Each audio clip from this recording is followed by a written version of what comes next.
പ്രിയ സഹോദരന്മാരെ, സഹോദരികളെ, സത്യവിശ്വാസികളെ, അല്ലാഹു സുബ്ഹാനഹു വ തആലയെ ഭയപ്പെട്ടും അവൻ്റെ വിധിവിലക്കുകൾ മാനിച്ചും ജീവിക്കുവാൻ ആദ്യമായി വസിയ്യത്ത് ചെയ്യുകയാണ്. പരിശുദ്ധ റമളാനിലെ അവസാനത്തെ വെള്ളിയാഴ്ചയിലാണ് അള്ളാഹുവിൻ്റെ ഈ ഭവനത്തിൽ നാം ഒരുമിച്ച് കൂടിയിട്ടുള്ളത്. ഒരു മാസം നീണ്ട നിരന്തരവും നിസ്തന്ത്രവുമായ വ്രതാനുഷ്ഠാനം, ഇബാദത്തുകൾ, ഇഅ്തികാഫ്, ഖുർആൻ പാരായണം, പഠനം, തറാവീഹ് നമസ്കാരം, ഖിയാമുൽ ലൈൽ, ദാനധർമ്മങ്ങൾ, അങ്ങനെ തുടങ്ങി കർമ്മങ്ങളാൽ സമ്പന്നമായിരുന്നു ഈ മാസം. റമളാനിലെ പകലുകളും പാതിരാവുകളും ആരാധന നിർഭരമാക്കുവാൻ നാം അബദ് പരിശ്രമിച്ചു.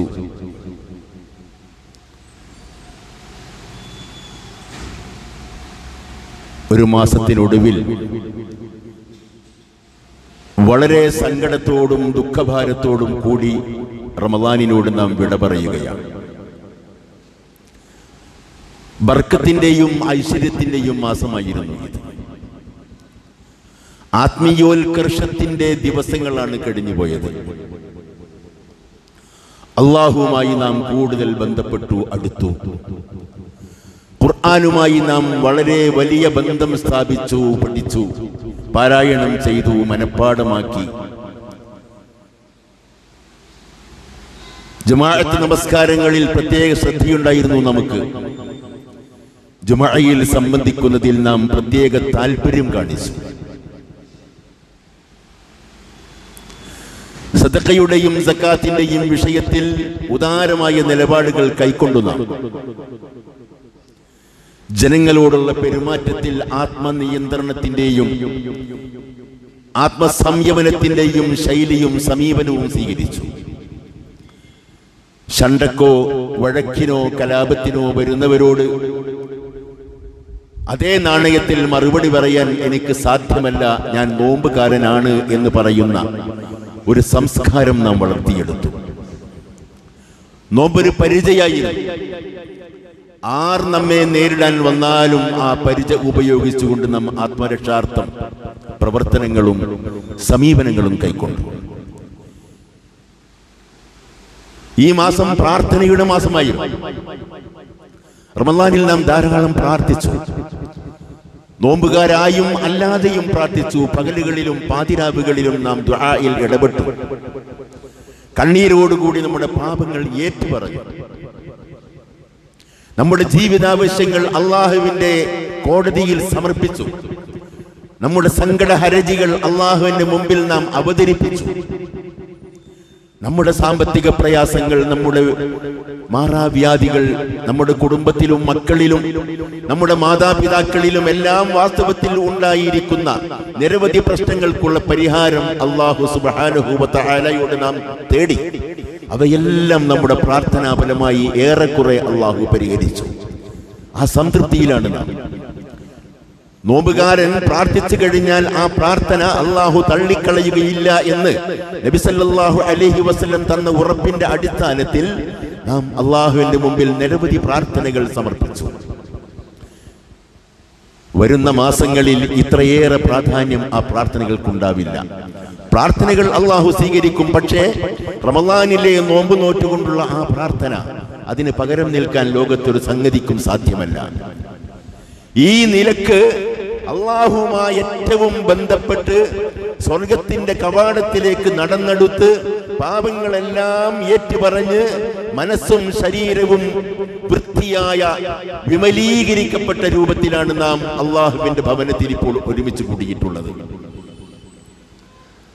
നാം വ്രതമനുഷ്ഠിച്ചു. അല്ലാഹു സുബ്ഹാനഹു വ തആല കൽപ്പിച്ച രൂപത്തിൽ ഇബാദത്തുകളെല്ലാം ചെയ്തു. അലി റളിയല്ലാഹു അൻഹു റമളാനിന്റെ അവസാനത്തിൽ സങ്കടപ്പെടപ്പെട യാ ലൈത ശഇരി മനിൽ മഖ്ബൂൽ ഫനുഹന്നി വമിനിൽ മഹ്റൂം ഫനുഅസി. നമുക്കറിയുമോ ആരുടെ നോമ്പാണ് സ്വീകരിച്ചത്? അവരെ അഭിനന്ദിക്കാനും അനുമോദിക്കാനും നമുക്ക് സാധിക്കുമോ? ആരുടെ നോമ്പാണ് അള്ളാഹു തള്ളിക്കളഞ്ഞത്? അവരുടെ കാര്യത്തിൽ അനുശോചനം രേഖപ്പെടുത്തേണ്ടവരല്ലേ നാം? സലഫു സാലിഹീങ്ങൾ ഈ രൂപത്തിലായിരുന്നു ആരാധനാ കർമ്മങ്ങളെ സമീപിച്ചത്.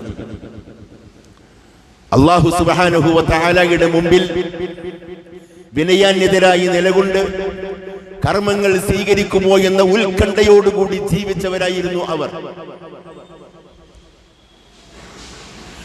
ഈ റമദാനിന്റെ ഒടുവിൽ രണ്ട് വിഭാഗത്തെ നമുക്ക് കാണാം.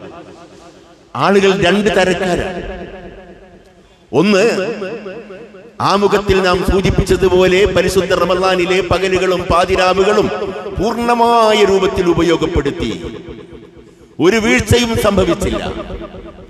അല്ലാഹുവും റസൂലും പറഞ്ഞ രൂപത്തിൽ ലക്ഷണമൊത്ത വ്രതാനുഷ്ഠാനം നിർവഹിച്ചു. ഒരു കളങ്കമില്ലാത്ത, വൈകല്യമില്ലാത്ത, കുറ്റമില്ലാത്ത ആരാധനാ കർമ്മങ്ങൾ നിർവഹിച്ചവരാണ് ഒരു വിഭാഗം. രണ്ടാമത്തെ വിഭാഗം അള്ളാഹുവിനെ കുറിച്ച് കുറെ വ്യാമോഹങ്ങൾ പുലർത്തിയവരാണവർ. തോന്നിയ രൂപത്തിൽ കാര്യങ്ങൾ ചെയ്തു, ദേഹച്ചകൾക്ക് പിറകെ പോയി. ഞങ്ങൾ ഇങ്ങനെ ജീവിച്ചാലും മുസ്ലിമായ ഉമ്മയുടെയും ഉപ്പയുടെയും മകനായി മകളായി പിറന്ന ഞാൻ സ്വർഗത്തിൽ പ്രവേശിക്കും എന്നുള്ള വ്യാമോഹത്തിലായിരുന്നു പലരും.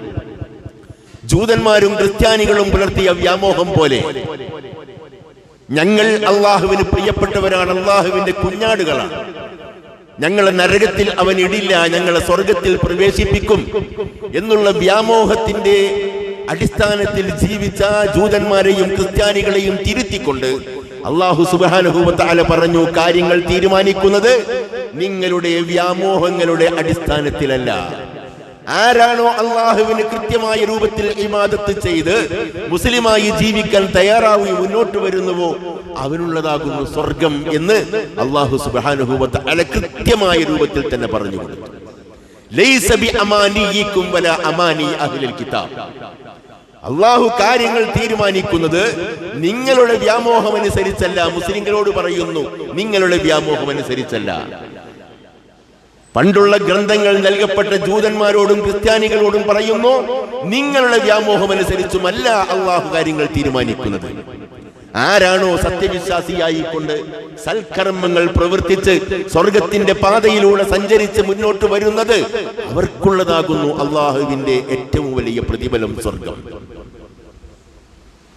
രണ്ടു കൂട്ടരും ആത്മവിചാരണ നടത്തണം. ലക്ഷണമൊത്ത നോമ്പനുഷ്ഠിച്ചവർ അള്ളാഹുവിന് പ്രിയങ്കരമായ പ്രവർത്തനങ്ങൾ ഭാവിയിൽ നടത്താൻ ഈ നൈരന്തര്യം നിലനിർത്തണം. വീഴ്ച സംഭവിച്ചവർ ആത്മപരിശോധന നടത്തി ഒരു പുതിയ അധ്യായം രചിക്കാൻ വേണ്ടി തീരുമാനിക്കണം. ഇനിയും ദിവസങ്ങളുണ്ട്, മണിക്കൂറുകളുണ്ട്, പശ്ചാത്തപിച്ച് മടങ്ങാം. അള്ളാഹുവിലേക്ക് ഇസ്തിഗ്ഫാറും തൗബയും ചെയ്തുകൊണ്ട് മടങ്ങാം.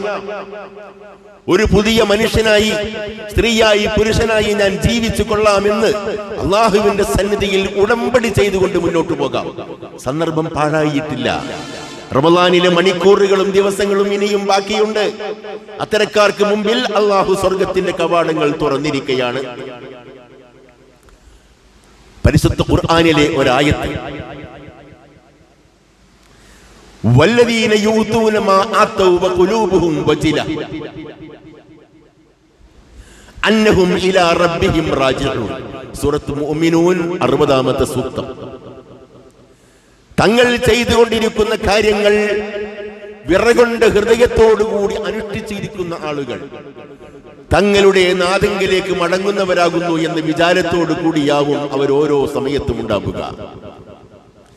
ആയിഷ റളിയല്ലാഹു അൻഹാ നബി സല്ലല്ലാഹു അലൈഹി വസല്ലം തിരുമേനിയോട് ചോദിക്കുന്നു, റസൂലേ, ഈ ആയത്തിന്റെ ഉദ്ദേശം എന്താണ്? എന്താണ് ഈ സൂക്തത്തിന്റെ താല്പര്യം? കള്ളു കുടിക്കുന്ന, വ്യഭിചരിക്കുന്ന, മോഷ്ടിക്കുന്ന, അധാർമികതകൾ ചെയ്യുന്ന, അശ്ലീലതകൾ പ്രവർത്തിക്കുന്ന ആളുകൾ പേടിച്ച് വിറച്ചുകൊണ്ട് ചെയ്യുന്ന കർമ്മത്തെ പറ്റിയാണോ ഈ പറയുന്നത്? നബി സല്ലല്ലാഹു അലൈഹി വസല്ലം തിരുമേനി ആയിഷ ബീവിയുടെ തെറ്റിദ്ധാരണകൾ നീക്കിക്കൊണ്ട് പറയുന്നു, ലാ യാ ബിന്ത സിദ്ദീഖ്, അബൂബക്കർ സിദ്ദീഖിന്റെ മകളെ, എന്തൊരു ചോദ്യമാണ് നീ ചോദിക്കുന്നത്?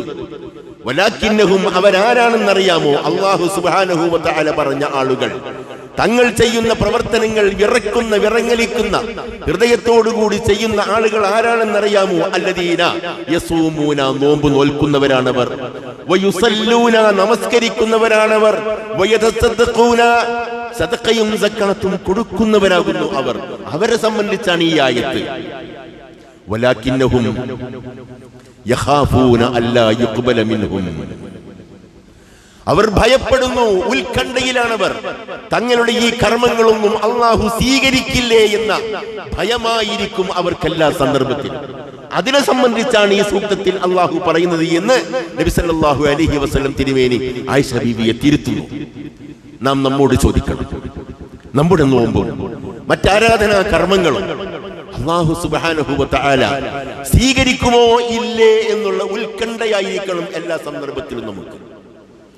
അതാണ് ഭയം, അതാണ് ഭയപ്പാട്. ഉമർ റളിയല്ലാഹു അൻഹുവിനെ പറ്റി നിങ്ങൾ കേട്ടിട്ടില്ലേ? എനിക്ക് ശേഷം ഒരു പ്രവാചകനെ അള്ളാഹു നിശ്ചയിക്കുമായിരുന്നുവെങ്കിൽ അത് ഉമറായനെ എന്ന് നബി സല്ലല്ലാഹു അലൈഹി വസല്ലം ഉമർ റളിയല്ലാഹു അൻഹുവിനെ സംബന്ധിച്ച് പറഞ്ഞിട്ടുണ്ട്. ഉമർ റളിയല്ലാഹു അൻഹുവിന്റെ അഭിപ്രായങ്ങൾ സാധൂകരിച്ചും ശരിവെച്ചുമാണ് പരിശുദ്ധ ഖുർആനിൽ ധാരാളക്കണക്കിൽ സൂക്തങ്ങൾ അള്ളാഹു ഇറക്കിയത്. അദ്ദേഹത്തിന്റെ അഭിപ്രായം അത്രമാത്രം സുബദ്ധമായി, അദ്ദേഹം രേഖപ്പെടുത്തിയ അഭിപ്രായങ്ങൾ സുബദ്ധമായിരുന്നു. ഉദാഹരണങ്ങൾ ഞാൻ പറയുന്നില്ല, നമ്മുടെ വിഷയമല്ല. നമുക്കതിന് വേറെ വിഷയം പറയാം. ഉമർ റളിയല്ലാഹു അൻഹുവിനെ സംബന്ധിച്ച് തന്നെ ഒരു ഖുതുബ നടത്താം. അതല്ല നമ്മുടെ വിഷയം. ആ ഉമർ റളിയല്ലാഹു അൻഹു എത്രമാത്രം ഉത്കണ്ഠയോടുകൂടിയാണ് ജീവിച്ചത്. നബി സല്ലല്ലാഹു അലൈഹി വസല്ലം തിരുമേനിയുടെ ശിഷ്യനായ ഹുദൈഫ റളിയല്ലാഹു അൻഹുവിന് മദീനയിലെ കപടവിശ്വാസികളും മുനാഫിക്കുകളും ആരെല്ലാമാണെന്ന് നബി സല്ലല്ലാഹു അലൈഹി വസല്ലം അറിയിച്ചു കൊടുത്തിട്ടുണ്ടായിരുന്നു. ഇന്ന വ്യക്തികൾ കപടവിശ്വാസികളാണ്, ഇവർ മുനാഫിക്കുകളാണ്, നമ്മോടൊപ്പം നമസ്കരിക്കും, നോമ്പ് നോൽക്കും, പക്ഷേ അവരുടെ കൂറും ആത്മാർത്ഥതയും നമ്മോടല്ല, ശത്രുപക്ഷത്തോടാകുന്നു. ഇങ്ങനെ അഞ്ചാം പത്തികളായി ഒറ്റുകാരായി പ്രവർത്തിക്കുന്ന മുനാഫിക്കുകളുടെ ലിസ്റ്റ് നബി സല്ലല്ലാഹു അലൈഹി വസല്ലം തിരുമേനി സല്ലല്ലാഹു അലൈഹി വസല്ലമയുടെ രഹസ്യ സൂക്ഷിപ്പുകാരൻ അമീനുസ് സിർറ് എന്ന പേരിൽ അറിയപ്പെട്ട ഹുദൈഫ റളിയല്ലാഹു അൻഹുവിന് കൊടുത്തിട്ടുണ്ടായിരുന്നു. ഒരു ദിവസം ഈ വിശേഷണങ്ങളെല്ലാമുള്ള ഉമർ റളിയല്ലാഹു അൻഹു ഈ സഹാബിയെ സമീപിച്ചുകൊണ്ട് ചോദിച്ചു, അല്ല, നബി സല്ലല്ലാഹു അലൈഹി വസല്ലം തന്ന ആ പട്ടികയിൽ എന്റെ പേരുണ്ടോ? നബി സല്ലല്ലാഹു അലൈഹി വസല്ലം തിരുമേനി താങ്കളെ വിശ്വാസപൂർവ്വം ഏൽപ്പിച്ചിട്ടുള്ള പട്ടികയിൽ തന്റെ പേരുണ്ടോ എന്ന് ഉമർ റളിയല്ലാഹു അൻഹു ചോദിക്കുകയാണ്. സഹോദരങ്ങൾ, ഉത്കണ്ഠയുടെയും ആശങ്കയുടെയും നടുവിലായിരുന്നു അവരെല്ലാവരും. നമുക്കറിയാം, സ്വർഗം കൊണ്ട് സന്തോഷ വാർത്ത അറിയിക്കപ്പെട്ട ഉമർ റളിയല്ലാഹു അൻഹു ഒരിക്കലും അങ്ങനെ ഒരാശങ്ക പുലർത്തേണ്ട വ്യക്തിയല്ല. എന്നിട്ട് പോലും താൻ സ്വർഗവാസിയാകുമോ അഥവാ കപടവിശ്വാസികളിൽ താൻ എണ്ണപ്പെട്ടിട്ടുണ്ടോ എന്ന് അദ്ദേഹം സംശയിക്കുന്നു, ആശങ്കിക്കുന്നു, ഭയപ്പെടുന്നു. ഫുളാല ഇബ്നു ഉബൈദ് എന്ന് പറയുന്ന മഹാനായ താബിഈ അദ്ദേഹം പറയുന്നു, എന്റെ ജീവിതത്തിൽ എനിക്ക് ഏറ്റവും വലിയ ഭാഗ്യം എന്തെന്ന് വെച്ചാൽ അല്ലാഹു സുബ്ഹാനഹു വ തആല എന്റെ ഒരു കർമ്മം സ്വീകരിച്ചു എന്നറിയണം. കാരണം പരിശുദ്ധ ഖുർആനിൽ അല്ലാഹു പറഞ്ഞില്ലേ, ഇന്നമാ യതഖബ്ബലുല്ലാഹു മിനൽ മുത്തഖീൻ, മുത്തഖീങ്ങളായ ആൾക്കാരുടെ കർമ്മങ്ങൾ മാത്രമേ അല്ലാഹു സ്വീകരിക്കുകയുള്ളൂ. മുത്തഖീങ്ങളായ ആൾക്കാരുടെ കർമ്മം എന്ന് പറഞ്ഞാൽ ഞാനതിൽ പെടുമോ എന്ന ശങ്കയാണ് എല്ലാ സന്ദർഭത്തിലും എനിക്ക് എന്ന് ഈ പറയുന്ന ഫുളാല എന്ന് പറയുന്ന മഹാനായ താബിഈ പറയാം. നമ്മുടെ സലഫ് സാലിഹീങ്ങളായ ആളുകൾ ഈദുൽ ഫിത്റിൽ എല്ലാവരും സന്തോഷിക്കുന്ന, ആഹ്ലാദിക്കുന്ന ദിവസത്തിൽ വിഷാദമുഖത്തോടുകൂടി, ദുഃഖഭാരത്തോടുകൂടി ഇരിക്കുമ്പോൾ ഒരാൾ വന്ന് അവരോട് ചോദിക്കുന്നു, സലഫ് സാലിഹീങ്ങളിൽപ്പെട്ട ഒരു മഹാനായ വ്യക്തിയോട്, ഇന്ന് പെരുന്നാളല്ലേ, സന്തോഷിക്കേണ്ട ദിവസമല്ലേ എന്ന് ചോദിച്ചപ്പോൾ അദ്ദേഹം പറയുന്ന വാക്ക് സദഖ്തും, സത്യമാണ് നിങ്ങൾ പറഞ്ഞത്, സത്യമാണ് നിങ്ങൾ പറഞ്ഞത്, നിഷേധിക്കുന്നില്ല. വലകിന്നി, പക്ഷേ എന്റെ അവസ്ഥ എന്തെന്നറിയാമോ? അബ്ദുൻ, ഞാനൊരു ദാസനാണ് അല്ലാഹുവിന്റെ. അമറനി മൗലായ അൻ അഅമലു ലഹു അമല, എന്റെ യജമാനൻ എന്നോട് ഒരു പ്രവൃത്തി ചെയ്യുവാൻ വേണ്ടി ആവശ്യപ്പെട്ടു. ഫലാ അദ്രി അയഖ്ബലുഹു മിന്നി അംല, ആ പ്രവൃത്തി എന്റെ യജമാനന് തൃപ്തിയായോ ഇല്ലേ എന്നെനിക്കറിഞ്ഞുകൂടാ. അതേപോലെ എന്നോട് നോമ്പ് നോൽക്കാനും ഇബാദത്തുകൾ ചെയ്യാനും റമളാൻ മാസത്തിന്റെ ആത്മാവിന് ചേരുന്ന വിധത്തിൽ പ്രവർത്തനങ്ങൾ സംഘടിപ്പിക്കാനും അള്ളാഹു ആവശ്യപ്പെട്ടപ്പോൾ അതിനൊത്തുയരുവാൻ തനിക്ക് സാധിച്ചിട്ടുണ്ടോ എന്നുള്ള ആശങ്കയിലായിരുന്നു സലഫ് സാലിഹീങ്ങൾ. പരിശുദ്ധ റമളാനിൽ 3 വിഭാഗം ആളുകളെ അവസാനമായി കണ്ടെത്താൻ നമുക്ക് സാധിക്കും. അതൊരു വർഗീകരണം, ക്ലാസിഫിക്കേഷൻ. എന്താണ്? ഒരു കൂട്ടർ പരിശുദ്ധ റമളാനിൽ തങ്ങളോട് തന്നെ തെറ്റുകളും കുറ്റങ്ങളും ചെയ്തു പോയ ആളുകളാണ്. എന്ന് പറഞ്ഞാൽ അവർ നോമ്പ് നോറ്റിട്ടുണ്ട്, അവർ നമസ്കരിച്ചിട്ടുണ്ട്, പക്ഷേ നബി സല്ലല്ലാഹു അലൈഹി വസല്ലം പറഞ്ഞ രൂപത്തിലെ നോമ്പായിരുന്നില്ല അത്. നാവ് സൂക്ഷിച്ചില്ല, ചെവി സൂക്ഷിച്ചില്ല, ഹൃദയം സൂക്ഷിച്ചില്ല, കരുതലോടുകൂടി നോമ്പനുഷ്ഠിച്ചില്ല. അങ്ങനെ തെറ്റുകുറ്റങ്ങളോടുകൂടി തന്നെ നോമ്പനുഷ്ഠിച്ച ആളുകളാണ്, നമസ്കരിച്ച ആളുകളാണ്, സക്കാത്തും കൊടുത്തിട്ടുണ്ട്, ഉംറയും നിർവഹിച്ചിട്ടുണ്ട്, ഹജ്ജൊക്കെ ചെയ്തിട്ടുണ്ട്. പക്ഷേ പല കാര്യങ്ങളിലും വീഴ്ചകൾ സംഭവിച്ചു, തെറ്റുകുറ്റങ്ങൾ ഉണ്ടായിട്ടുണ്ട്. വാലിമുല്ലി നഫ്സിഹി എന്ന് പറയും, തങ്ങളോട് തന്നെ തെറ്റ് ചെയ്തു പോയ എന്റെ അടിമകൾ എന്ന് അല്ലാഹു പറഞ്ഞ ആളുകൾ. രണ്ടാമത്തെ വിഭാഗം മധ്യവർത്തികളായ ആളുകളാണ്, മുഖ്തസിദ് എന്ന് പറയും. മധ്യവർത്തികൾ എന്ന് പറഞ്ഞാൽ അവർ ഇസ്ലാമിന്റെ പരിധിയിൽ നിന്നും മുന്നോട്ട് പോയി ഈമാനിന്റെ അവസ്ഥയിലേക്ക് എത്തിയിട്ടുണ്ട്. കേവലം മുസ്ലിങ്ങളല്ല, ആത്മാർത്ഥതയുള്ള ഈമാനിന്റെ ഉടമകളാണ്.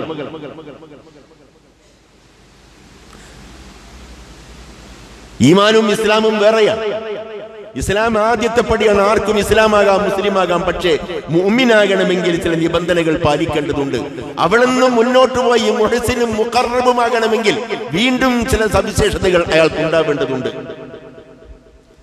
അപ്പോൾ ഇസ്ലാമിന്റെ പരിധിയിൽ നിന്നും മുന്നോട്ട് പോയി മുഅ്മിനായി തീർന്നിട്ടുണ്ട്.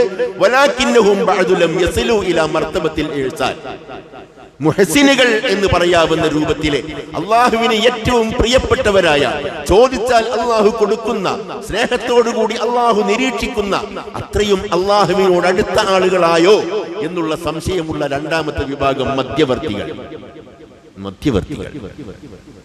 മൂന്നാമത്തെ വിഭാഗം സാബിഖും ബിൽ ഖൈറാത്ത്, നന്മ നിറഞ്ഞ പ്രവർത്തനങ്ങളുമായി മത്സരത്തോടുകൂടി മുന്നോട്ട് പോകുന്ന ആളുകൾ. എന്തെല്ലാം നന്മ നിറഞ്ഞ പ്രവർത്തനങ്ങളുണ്ടോ അവയെല്ലാം അഹമഹമികയ, ഞാനിതാ മുമ്പിൽ എന്ന് ചെയ്തുകൊണ്ട് അവർ മുമ്പോട്ട് വരും. സദഖയാണെങ്കിൽ സദഖ, സക്കാത്താണെങ്കിൽ സക്കാത്ത്, ദ്രവ്യമാണെങ്കിൽ അത്, നമസ്കാരമാണെങ്കിൽ അത്, ജുമുഅയാണെങ്കിൽ അത്, ജമാഅത്താണെങ്കിൽ അത്, നല്ല പെരുമാറ്റമാണെങ്കിൽ അത്. അങ്ങനെ ഏറ്റവും നല്ല മുസ്ലിമായി ജീവിക്കാൻ ഓരോ നിമിഷത്തിലും മത്സരത്തോടുകൂടി മുന്നോട്ട് പോകുന്ന ആൾക്കാരാകുന്നു അവർ. പരിശുദ്ധ ഖുർആനിൽ സൂറത്ത് ഫാത്തിറിൽ ഈ വിഭാഗത്തെ സംബന്ധിച്ചാണ് അല്ലാഹു പറഞ്ഞത്.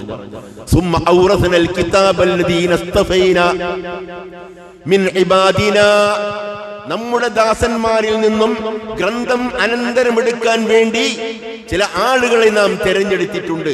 പരിശുദ്ധ ഖുർആനിന്റെ വാഹകരാകുവാൻ വേണ്ടി തെരഞ്ഞെടുത്ത നമ്മൾ, അള്ളാഹുവിന്റെ ദാസന്മാർ 3 രൂപത്തിലാകുന്നു. ഫമിൻഹും ളാലിമുൻ ലിനഫ്സിഹി, അതിൽ നേരത്തെ പറഞ്ഞ തങ്ങളോട് തന്നെ തെറ്റുകൾ ചെയ്ത, അക്രമം ചെയ്ത ആളുകൾ. വമിൻഹും മുഖ്തസിദുൻ, അവരിൽ രണ്ടാമത്തെ വിഭാഗം എന്താകുന്നു? മധ്യവർത്തികളായി ജീവിക്കുന്നവരാകുന്നു. വമിൻഹും സാബിഖും ബിൽ ഖൈറാത്ത്, അതിൽ തന്നെയുണ്ട് മൂന്നാമത്തെ വിഭാഗം, നന്മയുടെ വിഷയത്തിൽ മത്സരിച്ച് മുന്നോട്ട് പോകുന്ന ആളുകൾ. ബിഇദ്നില്ലാഹ്, അല്ലാഹുവിന്റെ അനുമതിയോടുകൂടി. ദാലിക ഹുവൽ ഫദ്ലുൽ കബീർ, അതാണ് വലിയ അനുഗ്രഹം. ഈ പറയുന്ന മൂന്നാമത്തെ വിഭാഗമാകുന്നു ഏറ്റവും വലിയ അനുഗ്രഹത്തിന്, വിജയത്തിന് കാരണക്കാർ. ജന്നാത്തു അദിനിൻ യദ്ഖുലൂനഹാ, ശാശ്വതമായ സ്വർഗ്ഗത്തിൽ അവർ പ്രവേശിക്കും. യുഹല്ലൗന ഫീഹാ മിൻ അസാബിറ മിൻ ദഹബിൻ വലുഅലുവ, സ്വർണത്തിന്റെയും മാണിക്യത്തിന്റെയും മരതകത്തിന്റെയും അതുപോലെയുള്ള വിലപ്പെട്ട പദാർത്ഥങ്ങളുടെയും സാധനങ്ങളുടെയും വളകൾ അവർ അണിയിക്കപ്പെടും. വലിബാസുഹും ഫീഹാ ഹരീർ, അവർ ധരിക്കുന്ന വസ്ത്രം അവിടെ പട്ടായിരിക്കും. അതെല്ലാം കഴിയുമ്പോൾ വഖാലു, അവർ പറയും, ഈ കർമ്മങ്ങളുടെ എല്ലാം പ്രതിഫലമായി അല്ലാഹു സുബ്ഹാനഹു വ തആല തന്റെ കാരുണ്യത്തിന്റെ അടയാളമായി സ്വർഗ്ഗത്തിലേക്ക് അവരെ കടത്തുമ്പോൾ വഖാലു, അവർ പറയും. എവിടെ വെച്ച്? സ്വർഗ്ഗത്തിൽ വെച്ച് അവർ പറയും. ഞാനും നിങ്ങളും അത് പറയേണ്ടതുണ്ട്, അത് പറയാൻ അർഹരാവേണ്ടതുണ്ട്. എന്താണ് പറയേണ്ടത്? അൽഹംദുലില്ലാഹില്ലദീ അദ്ഹബ അന്നൽ ഹസന, ഞങ്ങളിൽ നിന്നും എല്ലാ ദുഃഖവും അകറ്റിയ അല്ലാഹുവേ, നിനക്ക് സർവസ്തുതിയും. ഇന്ന റബ്ബനാ ലഗഫൂറുൻ ശക്കൂർ, നമ്മുടെ പ്രിയപ്പെട്ട രക്ഷിതാവായ അല്ലാഹു സുബ്ഹാനഹു വ തആല നമ്മുടെ പാപങ്ങളെല്ലാം പൊറുക്കുന്നവനും മൂല്യം അംഗീകരിക്കുന്നവനാകുന്നു, പ്രവർത്തനത്തെ വിലയിരുത്തുന്നവൻ, നന്ദിയോടും കൃതജ്ഞതയോടും കൂടി നമ്മുടെ കർമ്മങ്ങളെ സ്വീകരിക്കുന്നവൻ, ആ കർമ്മങ്ങൾ സ്വീകരിച്ചുകൊണ്ട് നമുക്ക് സ്വർഗം നൽകുന്നവൻ ആകുന്നു അല്ലാഹു. അല്ലദീ അഹല്ലനാ ദാറൽ മുഖാമ, നമ്മെ ശാശ്വതമായ താമസ സ്ഥലത്ത് അല്ലാഹു അധിവസിപ്പിച്ചിരിക്കുന്നു. മിൻ ഫളിഹി, അതവന്റെ ഔദാര്യം. ലാ യമസ്സുനാ ഫീഹാ നസബുൻ വലാ യമസ്സുനാ ഫീഹാ ലുഗൂബ്, ഒരു ക്ലേശമോ ബുദ്ധിമുട്ടോ പ്രയാസങ്ങളോ ക്ഷീണമോ നമുക്കിവിടെ അനുഭവിക്കേണ്ടി വരില്ല. അതാകുന്നു സ്വർഗം. ഈ സ്വർഗത്തിൽ നാം പ്രവേശിച്ചു കഴിയുമ്പോൾ അൽഹംദുലില്ലാഹില്ലദീ ഹദാനാ ലിഹാദാ വമാ കുന്നാ ലിനഹ്തദിയ ലൗലാ അൻ ഹദാനല്ലാഹ് എന്ന് സത്യവിശ്വാസികളായ ആളുകൾ പറയും. ഈ കർമ്മങ്ങളെല്ലാം ഞങ്ങൾക്ക് ചൂണ്ടിക്കാണിച്ചു. റമദാനിലെ നോമ്പ്, 5 നേരത്തെ നമസ്കാരം, സക്കാത്ത്, സദഖ, ഹജ്ജ്, ഉംറ, നല്ല നല്ല പ്രവൃത്തികൾ, അഅമാലു സാലിഹാത്ത്, അതിന്റെ വഴിയിലേക്ക് ഞങ്ങളെ നയിച്ചുകൊണ്ട് സ്വർഗത്തിലേക്ക് കൊണ്ടുവന്ന അല്ലാഹുവേ, നിനക്ക് സ്തുതിയാണ്. നീ എങ്ങാനും ഞങ്ങൾക്ക് ഹിദായത്ത് തന്നിട്ടില്ലായിരുന്നുവെങ്കിൽ ശിർക്കിലും ജാഹിലിയത്തിലും ബിദ്അത്തിലും അതുപോലെയുള്ള അനാശാസ്യ പ്രവർത്തനങ്ങളിലും ഞങ്ങൾ പെട്ട് നരകത്തിൽ പതിക്കുമായിരുന്നല്ലോ എന്നവർ പറയും. അൽഹംദുലില്ലാഹ് അല്ലദീ ഹദാനാ ലിഹാദാ, ഈ സ്വർഗത്തിലേക്ക് ഞങ്ങളെ വഴി കാണിച്ച, ഇസ്ലാമിലേക്ക് ഞങ്ങളെ വഴി നടത്തിയ അല്ലാഹുവേ, നിനക്കാകുന്ന സർവസ്തുതിയും. വമാ കുന്നാ ലിനഹ്തദിയ ലൗലാ അൻ ഹദാനല്ലാഹ്, അല്ലാഹു സുബ്ഹാനഹു വ തആല ഞങ്ങൾക്ക് ഹിദായത്ത് തന്നിട്ടില്ലായിരുന്നുവെങ്കിൽ ഞങ്ങൾ മദ്യത്തിന്റെയും മയക്കുമരുന്നിന്റെയും ലഹരി പദാർത്ഥങ്ങളുടെയും രാസപദാർത്ഥങ്ങളുടെയും അടിമകളായി അവയുടെ മടിയിൽ തലചായ്ക്കുന്ന നരകത്തിലേക്ക് പോകുന്ന ആളുകളാകുമായിരുന്നു. പക്ഷേ അല്ലാഹുവിന്റെ കരുതലും കാവലും കൊണ്ട് ഞങ്ങൾക്ക് സ്വർഗത്തിൽ പ്രവേശിക്കാൻ സാധിച്ചു. എന്റെ ഈ ഇരിക്കുന്ന പ്രിയപ്പെട്ട സഹോദരന്മാരെ പോലെ, എന്റെ പ്രിയപ്പെട്ട ഈ യുവാക്കളെ പോലെ, ഈ യുവതികളെ പോലെ അവർക്ക് ഇസ്ലാമിന്റെ കാര്യത്തിൽ മുന്നോട്ട് വരാൻ സാധിച്ചത് അല്ലാഹു സുബ്ഹാനഹു വ തആലയുടെ തൗഫീഖ് ഒന്നുകൊണ്ട് മാത്രമാണ്. അൽഹംദുലില്ലാഹ് നാം എപ്പോഴും പറയുന്നു. ഇനി എന്ത് ചെയ്യണം? പരിശുദ്ധ റമദാൻ വിട പറയുമ്പോൾ ഞാൻ ചില ടിപ്സുകൾ മാത്രമേ ഇവിടെ പറയുന്നു. വിശദീകരിക്കാൻ സമയമില്ല. എന്ത് വേണം എന്നുള്ള കാര്യമാകുന്നു പറയുന്നത്. നാം ഇബാദത്തുകൾ ചെയ്തു, അല്ലാഹുവിനെ അനുസരിച്ചു, വിശ്വാസത്തിന്റെ പരിപൂർണതയിൽ നാം വിരാജിച്ചു. അങ്ങനെ ഒരുപാട് കാര്യങ്ങൾ ചെയ്ത നാം പരിശുദ്ധ റമദാനിനെ ഏത് രൂപത്തിലാണോ വരവേറ്റത്, ആ അതേ ഈമാനോടും വികാരത്തോടും കൂടി പരിശുദ്ധ റമദാനിനെ വിട നൽകാനും തയ്യാറാണ്. അതേ വികാരം. സങ്കടമുണ്ട്, ഞാൻ പറഞ്ഞില്ലേ, നമുക്ക് സങ്കടമുണ്ട്, ദുഃഖമുണ്ട്. ഇത്രയും നല്ല ഒരു വിശിഷ്ടാതിഥി അള്ളാഹുവിന്റെ സമ്മാനങ്ങളുമായി നമ്മുടെ വീട്ടിലും നമ്മുടെ കുടുംബത്തിലും വന്നിട്ട് തിരിച്ചു പോകുമ്പോൾ നൽകുന്ന സമ്മാനമാണ് ഈദുൽ ഫിത്ർ. അവയെല്ലാം തന്നുകൊണ്ട് ഈ അതിഥി തിരിച്ചു പോകുമ്പോൾ നമുക്ക് സങ്കടമുണ്ട്. അല്ലാഹു സുബ്ഹാനഹു വ തആല അടുത്ത റമദാനിലും ഇതേ രൂപത്തിൽ ജീവിക്കുവാനും ഇബാദത്തുകൾ അനുഷ്ഠിക്കാനും നമുക്ക് തൗഫീഖ് നൽകുമാറാവട്ടെ. വലാ തകൂനു കല്ലതി നഖലത് ഗസ്ലഹാ മിൻ ബഅദി ഖുവ്വത്തിൻ അൻകാസ. മക്കയിൽ ഒരു സ്ത്രീ ഉണ്ടായി. ആ സ്ത്രീ നമ്മുടെ ഭാഷയിൽ നാറാണത്ത് ഭ്രാന്തൻ എന്ന് പറയും.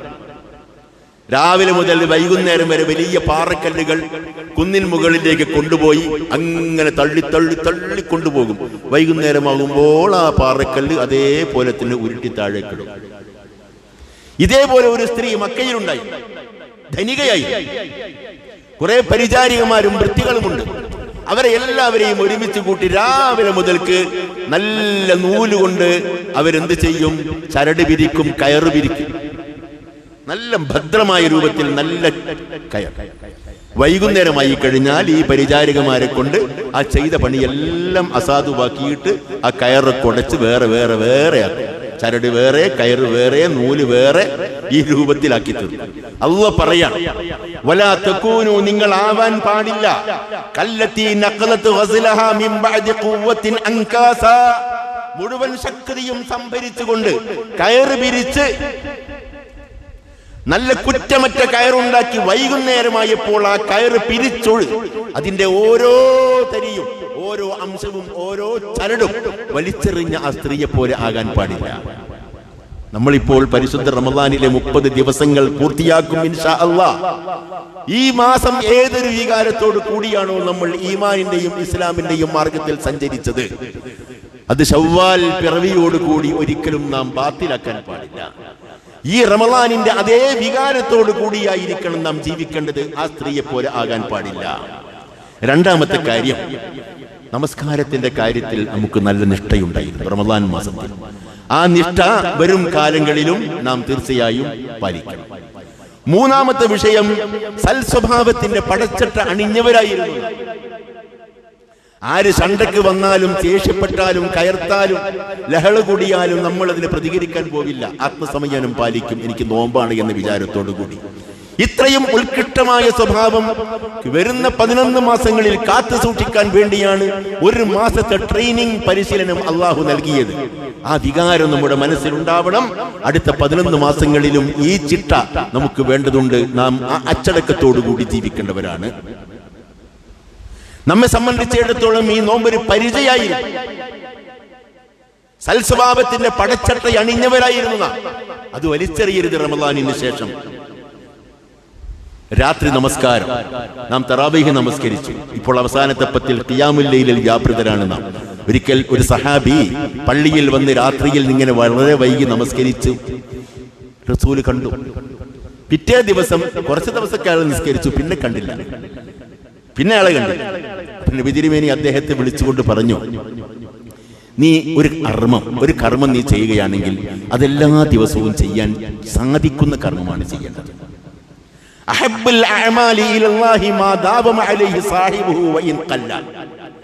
അള്ളാഹുവിന് ഏറ്റവും പ്രിയപ്പെട്ട പ്രവൃത്തി എന്ന് പറഞ്ഞാൽ അത് ചെയ്യുന്ന ആൾ പതിവായി ചെയ്യണം, അതെത്ര കുറച്ചായാൽ. റമദാനിന് ശേഷം 8, 3, 11 അല്ലെങ്കിൽ 20, 1, 21 എന്ന രൂപത്തിലേക്ക് നിസ്കരിച്ചവരായിരിക്കും നമ്മളൊക്കെ. അത്രയൊന്നും നമുക്ക് കഴിയില്ലെങ്കിലും ഒരു 3 റക്അത്തെങ്കിലും മിനിമം നമുക്ക് ചെയ്യാൻ കഴിയും. ഇശാ നമസ്കാരത്തിന് ശേഷം 2 റക്അത്ത് റവാത്തിബ് സുന്നത്തിൽ പെടുന്നു. അതിനുശേഷം നമ്മൾ എന്ത് ചെയ്യണം? ഒരു 2 റക്അത്തും പിന്നെ 1 റക്അത്ത് നമസ്കരിച്ചുകൊണ്ട് ശഫ്ഉം വിത്റുമായി നിസ്കരിക്കണം. 3 എന്ന എണ്ണത്തിലായിരിക്കണം നമ്മുടെ രാത്രിയിലെ ഉറക്കം. നമുക്ക് സാധിക്കുമല്ലോ വിചാരിച്ചാൽ. വളരെ കൃത്യമായി ആകെ 6, 7, 8 മിനിറ്റേ വേണ്ടൂ നമസ്കരിക്കാൻ. ഈ റമദാൻ നമ്മിൽ വാസ്തവത്തിൽ വരുത്തിയ മാറ്റത്തിന്റെ അടയാളമായിട്ട് ഇനി നാം ചെയ്യുന്ന ഇബാദത്തുകൾ വരണമെന്ന് സാരം. പിന്നെയുള്ളത് ഖുർആനുമായുള്ള ബന്ധമാണ്. ഖുർആനുമായുള്ള ബന്ധം. ഞാൻ ചോദിക്കട്ടെ, ഇവിടെ ഖിയാമുൽ ലൈലിൽ പങ്കെടുക്കുന്ന 100ഓളം ആളുകൾ, ചില ദിവസങ്ങളിൽ കൂടും കുറയും, ശരിയാണ്. ഞാൻ ഇന്നലെ ഒരു ഖിയാമുൽ ലൈലിൽ പങ്കെടുത്തു. ഒരു ജുമഅക്ക് പങ്കെടുക്കുന്ന 100 കണക്കിൽ പുരുഷന്മാരും സ്ത്രീകളുമാണ്. ആ മനോഹരമായ ഒരു ചാർട്ടേഡ് അക്കൗണ്ടന്റ് നടത്തിക്കൊണ്ടിരിക്കുന്ന ചാർട്ടേഡ് അക്കൗണ്ടന്റായ ഖാരിഇന്റെ ഖിറാഅത്ത് കേൾക്കാൻ വേണ്ടി ഒരുമിച്ച് കൂടിയത്. മാഷാ അല്ലാഹ്, മാഷാ അല്ലാഹ്. ഖുർആനിലൂടെ സഞ്ചരിക്കുകയായിരുന്നു. ഖുനൂത്തിലൂടെ നാം ഇങ്ങനെ തീർത്ഥാടനം നടത്തി അള്ളാഹുവിന്റെ സവിധത്തിലേക്ക് എത്തുകയായിരുന്നു. ഇതുപോലൊക്കെ നിങ്ങളും ചെയ്തിരിക്കും. ഞാനൊരു കാര്യം ചോദിക്കട്ടെ, ഈ പരിശുദ്ധ ഖുർആൻ ഇവിടെ ഈ ഇമാം ഇങ്ങനെ ഓതിക്കൊണ്ടിരിക്കുമ്പോൾ അതിന്റെ അർത്ഥം എത്ര പേർക്ക് അറിയാമായിരുന്നു? അറബി ഭാഷയിലാണ്. അർത്ഥം എത്ര പേർക്ക് അറിയാമായിരുന്നു? പഠിച്ച 1, 2, 3 ആളുകൾക്ക് ഒരു പക്ഷേ അറിഞ്ഞിരിക്കാം. ബാക്കിയുള്ളവർക്ക് അറബി ഭാഷയിൽ തങ്ങൾക്കറിഞ്ഞുകൂടാത്ത ഏതോ സൂക്തങ്ങൾ ഓതുന്നു എന്ന വികാരമല്ലേ വാസ്തവത്തിൽ ഉണ്ടായത്? ഞാൻ ചോദിക്കട്ടെ, നിങ്ങളിൽ പലർക്കും ഇംഗ്ലീഷ് ഭാഷ അറിയാം, മക്കൾക്കറിയാം, നിങ്ങൾക്കറിയാം. ഇംഗ്ലീഷ് മീഡിയത്തിൽ പഠിച്ചവരുണ്ട്. നമ്മളൊക്കെ ഇംഗ്ലീഷിൽ ഡിഗ്രിയും പോസ്റ്റ് ഗ്രാജുവേഷനും എല്ലാം കഴിഞ്ഞവരുണ്ടാവും, സംശയമില്ല. ഭാഷ പഠിച്ചല്ലോ, നല്ല കാര്യം. അള്ളാഹുവിന്റെ കലാം, അള്ളാഹു നമ്മോട് സംസാരിക്കുന്ന ഈ ഖുർആന്റെ സന്ദേശം പഠിക്കാൻ എന്തുകൊണ്ട് എനിക്കും നിങ്ങൾക്കും സാധിക്കുന്നില്ല? നാം സമയബന്ധിതമായ രൂപത്തിൽ കൃത്യമായ ഒരു പ്ലാനോടുകൂടി അറബി ഭാഷ പഠിക്കാൻ തയ്യാറായാൽ അടുത്ത റമദാൻ വരുന്നതിന് മുമ്പേ തന്നെ ഇവിടെ ഇമാം ഓതിക്കൊണ്ടിരിക്കുമ്പോൾ അതിന്റെ അർത്ഥത്തിലൂടെ സഞ്ചരിക്കാൻ നിങ്ങൾക്ക് സാധിക്കും. സംശയിക്കേണ്ട. ഒരു ഭാഷ പഠിക്കാൻ ഒരു പ്രയാസമുള്ള കാര്യമല്ല. ഭാഷ പഠിച്ച ഭാഷാശാസ്ത്രകാരന്മാർ പറഞ്ഞത്, ഒരു ഭാഷയിൽ നിങ്ങൾക്ക് പ്രാവീണ്യം വേണമെങ്കിൽ ആ ഭാഷയിലെ 3000 പദങ്ങൾ നിങ്ങൾ പഠിച്ചാൽ മതി. 3000 പദങ്ങൾ. നിങ്ങൾ വലിയ വലിയ നോവലോ ഒരുപാട് കവിതകളോ ഗാനങ്ങളോ സാഹിത്യ സൃഷ്ടികളോ നോവലോ ഒന്നും നടത്തേണ്ടതില്ലല്ലോ. നിങ്ങൾക്ക് ആശയവിനിമയത്തിന്റെ ഭാഷ കൈകാര്യം ചെയ്യാൻ കഴിയണം. ഒരാൾ പറയുന്ന കാര്യങ്ങൾ ഖുർആൻ ഓതുമ്പോൾ അതിന്റെ അർത്ഥത്തിലൂടെ സഞ്ചരിക്കാൻ കഴിയണം. ഈ പ്രയത്നം ഞാൻ ചോദിക്കട്ടെ, അടുത്ത ഒരു വർഷം കൊണ്ട് നമുക്ക് പൂർത്തിയാക്കി കൂടെ? ഖുർആൻ സെന്ററുകളുണ്ട്, യൂട്യൂബിൽ ഒരുപാട് സൈറ്റുകളുണ്ട്. പഠിക്കാൻ തയ്യാറാവുകയാണെങ്കിൽ സഹോദരങ്ങളെ, ഇങ്ങനെ ഒരു കൈവിരൽ നിങ്ങൾ അമർത്തിക്കഴിഞ്ഞാൽ നിങ്ങളുടെ മുമ്പിൽ വിജ്ഞാനത്തിന്റെ മഹാപ്രപഞ്ചം തുണയ്ക്കപ്പെടുന്ന ഈ അനുഗ്രഹങ്ങൾ നിങ്ങൾ ഉപയോഗപ്പെടുത്തിയോ എന്ന ചോദ്യത്തിന് മറുപടി പറയേണ്ടി വരും. ഞാൻ എന്റെ പ്രിയപ്പെട്ട സഹോദരന്മാരോടും സഹോദരികളോടും പറയുകയാണ്, ഏറ്റവും ചുരുങ്ങിയത് പരിശുദ്ധ ഖുർആനിലെ ചെറിയ ചെറിയ സൂറത്തുകൾ മനഃപ്പാഠമാക്കുന്നതോടൊപ്പം അവയുടെ ആശയവും അർത്ഥവും ഗ്രഹിക്കാൻ നിങ്ങൾ ആസൂത്രിതമായ ഒരു പദ്ധതി തയ്യാറാക്കുകയും ഒരു ആക്ഷൻ പ്ലാനിന്റെ അടിസ്ഥാനത്തിൽ തന്നെ ആ സംരംഭം നിങ്ങൾ പൂർത്തിയാക്കുകയും വേണം. അങ്ങനെയാണല്ലോ ചെയ്യുക. നമ്മൾ ഉമ്മയുടെ വയറ്റിൽ നിന്ന് പുറത്തു വരുമ്പോൾ ഇംഗ്ലീഷ് ഭാഷ പഠിച്ചവരല്ലല്ലോ. സ്കൂളിൽ പോയി പഠിച്ചു, കോളേജിൽ പഠിച്ചു, അതിൽ ഉപരിപഠനം നടത്തി, എല്ലാം ചെയ്തവരാണ്. ഞാൻ ചോദിക്കട്ടെ, ലളിതമായ രൂപത്തിൽ എന്ന് പറയുന്ന ആയത്തോതുമ്പോൾ ഇത് അള്ളാഹുവിന്റെ ഗ്രന്ഥമാണതിൽ സംശയമില്ല എന്ന് പറയുന്ന സത്യവിശ്വാസികളുടെ സവിശേഷതകൾ എണ്ണിപ്പറയുന്ന കാര്യങ്ങൾ കേൾക്കുവാൻ യഥാർത്ഥത്തിൽ നമുക്ക് മനസ്സ് വരേണ്ടതില്ലേ? നമ്മതിന് തയ്യാറാവേണ്ടതില്ലേ? അല്ലാതെ കണ്ട് ഒരാളിങ്ങനെ അർത്ഥമറിയാതെ കണ്ട് പിറകിൽ നിന്ന് ഇങ്ങനെ കേൾക്കുക, ഒരാളിങ്ങനെ ഓതുക. നിങ്ങൾ ആലോചിച്ച് നോക്ക്, നിരർത്ഥമായ പണിയല്ലേ അത്? ബർക്കത്തില്ല എന്ന് ഞാൻ പറയുന്നില്ല. നിങ്ങൾ ഖുർആൻ കേട്ടാൽ പുണ്യമുണ്ട്, അർത്ഥമറിയാതെ ഓതിയാൽ പുണ്യമുണ്ട്, ഒക്കെ ശരിയാ. അതോടൊപ്പം അർത്ഥമറിഞ്ഞും ആശയമറിഞ്ഞും നിങ്ങൾ കേൾക്കുകയാണെങ്കിൽ എത്രമാത്രം മഹത്തായ കാര്യമായിരിക്കും അതെന്ന് ഈ സന്ദർഭത്തിൽ ചിന്തിക്കണം. നേടിയ ആത്മപരിശോധന നമ്മൾ എന്ത് ചെയ്യണം? നിലനിർത്തണം ഭാവിയിൽ. പരിശുദ്ധ ഖുർആനിൽ ഒരു ആയത്തുണ്ട്. നബി സല്ലല്ലാഹു അലൈഹി വസല്ലം നിങ്ങളെപ്പോലെയുള്ള മനുഷ്യനാണ്. അദ്ദേഹം മരണപ്പെടുകയോ കൊല്ലപ്പെടുകയോ ചെയ്താൽ നിങ്ങൾ പിറകോട്ട് മാറുകയാണോ എന്നുള്ള ആ ആയത്ത് നബി സല്ലല്ലാഹു അലൈഹി വസല്ലം വഫാത്തായപ്പോൾ അബൂബക്കർ സിദ്ദീഖ് ഓതിക്കേൾപ്പിച്ചു. ഉമർ റളിയല്ലാഹു അൻഹു പറയുന്നു, ആ ആയത്ത് ഖുർആനിൽ ഉണ്ടെന്ന് ആ നിമിഷം വരെ എനിക്ക് തോന്നിയിരുന്നില്ല. അപ്പോഴാണ് നബി തിരുമേനി മരിച്ചു എന്ന യാഥാർത്ഥ്യം അവർക്ക് ബോധ്യമായത്. ആ സന്ദർഭത്തിൽ മുർത്തദ്ദുകൾ ഉണ്ടായി, ഇസ്ലാമിനെ കൈയൊഴിക്കുന്ന ആൾക്കാരുണ്ടായി. മുഹമ്മദ് അള്ളാഹുവിന് പ്രിയപ്പെട്ട ആളായിരുന്നെങ്കിൽ മരിക്കില്ലായിരുന്നല്ലോ എന്ന സന്ദേഹവാദികൾ ഉണ്ടായി. അപ്പോൾ അബൂബക്കർ സിദ്ദീഖ് ഒരു കാര്യം പറഞ്ഞു, മൻ കാന യഅ്ബുദു മുഹമ്മദൻ ഫഇന്ന മുഹമ്മദൻ ഖദ് മാസ് വമൻ കാന യഅ്ബുദു റബ്ബ മുഹമ്മദിൻ ഫഇന്ന റബ്ബ മുഹമ്മദിൻ ഹയ്യൻ ലാ യമൂത്ത്. ആരെങ്കിലും മുഹമ്മദിനെയായിരുന്നു ഇബാദത്ത് ചെയ്തതെങ്കിൽ മുഹമ്മദ് ഇതാ മരണപ്പെട്ടു കഴിഞ്ഞു, അദ്ദേഹം ചരിത്രത്തിന്റെ ഭാഗമായി മണ്ണോട് മണ്ണ് ചേരാൻ പോയേക്കാം, മണ്ണിൽ തന്നെ മറവ് ചെയ്യാൻ പോകുന്നു. അള്ളാഹുവിനറിയാം ഏത് രൂപത്തിലാണ് സംഗതികൾ എന്ന്. എന്തായിരുന്നു? വമൻ കാന യഅ്ബുദു റബ്ബ മുഹമ്മദിൻ ഫഇന്ന റബ്ബ മുഹമ്മദിൻ ഹയ്യൻ ലാ യമൂത്ത്. എന്നാൽ നിങ്ങൾ സ്നേഹിക്കുന്ന നിങ്ങളുടെ ചങ്കിലെ ചോരയായ മുഹമ്മദിന്റെ റബ്ബിനെയാണ് നിങ്ങൾ ആരാധിച്ചത് എങ്കിൽ ആ മുഹമ്മദിന്റെ റബ്ബ് എന്നൊന്നും ജീവിച്ചിരിക്കുന്നവനാണ്, അവൻ മരിക്കില്ല. ഫഇന്ന റബ്ബ മുഹമ്മദിൻ ലാ യമൂത്ത്. മുഹമ്മദിന്റെ റബ്ബ് മരിക്കില്ല. ഈ വിശ്വാസം വേണം. അതുകൊണ്ടാണ് നമ്മുടെ പൂർവികരായ സലഫു സാലിഹീങ്ങൾ പറഞ്ഞത്, കുൻ റബ്ബാനിയൻ റാ റമളാനിയൻ. കുൻ റബ്ബാനിയൻ ലാ റമളാനിയൻ. നീ ഭക്തനാവണം, അള്ളാഹുവിന് വേണ്ടി ജീവിക്കുന്ന ദൈവദാസനാവണം. റമളാനിയനാവാൻ പാടില്ല, റമളാനിൽ മാത്രം അള്ളാഹുവിനെ അനുസരിച്ച് ജീവിക്കുന്നവനാവാൻ പാടില്ല എന്ന്. വഅബ്ദു റബ്ബക ഹത്താ യഅതിയകൽ യഖീൻ. മരണം വരുന്ന ആ സന്ദർഭം വരെയും നിങ്ങൾ അള്ളാഹുവിനെ ഇബാദത്ത് ചെയ്യണം, നിരന്തരമായ പ്രവർത്തനം. ഫൈദാ ഫർഗത ഫൻസബ് വഇലാ റബ്ബിക ഫർഗബ്. ഒരു കാര്യത്തിൽ നിന്നും വിരമിച്ചു കഴിഞ്ഞാൽ അടുത്ത കാര്യത്തിന് വേണ്ടി നിങ്ങൾ മുന്നോട്ട് വരണം. അതായിരിക്കണം നമ്മുടെ ആക്ഷൻ പ്ലാനിൽ ഒന്നാമത്തെ പ്രയോറിറ്റിയും പരിഗണനയും.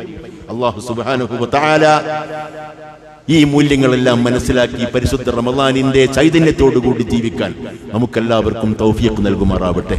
വഅഖൂലു ഖൗലി ഹാദാ വഅസ്തഗ്ഫിറുല്ലാഹ ലീ വലക്കും വലിൽ മുഅ്മിനീൻ ഫസ്തഗ്ഫിറൂഹു ഇന്നഹു ഹുവൽ ഗഫൂറുർ റഹീം.